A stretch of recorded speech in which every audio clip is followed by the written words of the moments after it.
హైదరాబాద్లోని గాంధీ భవన్లో ఘనంగా స్వాతంత్ర దినోత్సవ వేడుకలు నిర్వహించారు. ఈ సందర్భంగా టీపీసీసీ చీఫ్ మహేష్ కుమార్ గౌడ్, కాంగ్రెస్ నేతలు జాతీయ జెండాను ఎగురవేశారు.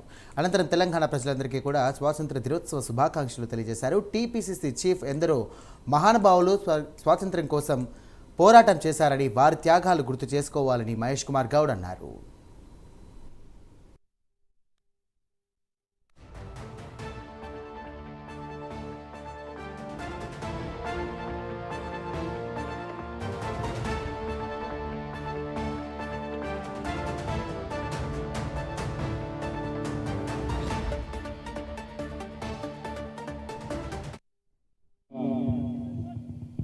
మనమందరం కూడా ఘనంగా 79వ స్వాతంత్ర దినోత్సవ శుభాకాంక్షలు తెలంగాణ ప్రజలందరికీ కూడా 79వ స్వాతంత్ర దినోత్సవ శుభాకాంక్షలు.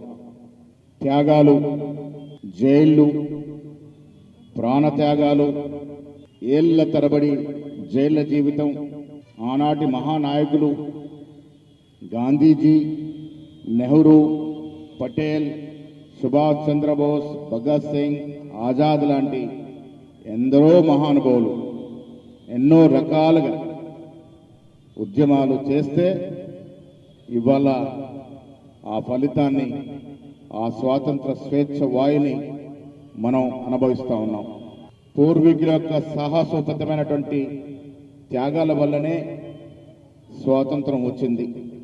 దేశం, కాంగ్రెస్ పార్టీ, గాంధీ కుటుంబం, ఈ మూడు పదాలు లేనిదే ఇవాళ ఈ దేశానికి స్వాతంత్రం లేదు. మహనీయులందరూ ఏళ్ల తరబడి జైలు జీవితం గడిపి తుదకి 47లో బ్రిటిష్ వారు మనకు స్వాతంత్రం ఇచ్చినటువంటి సంఘటన.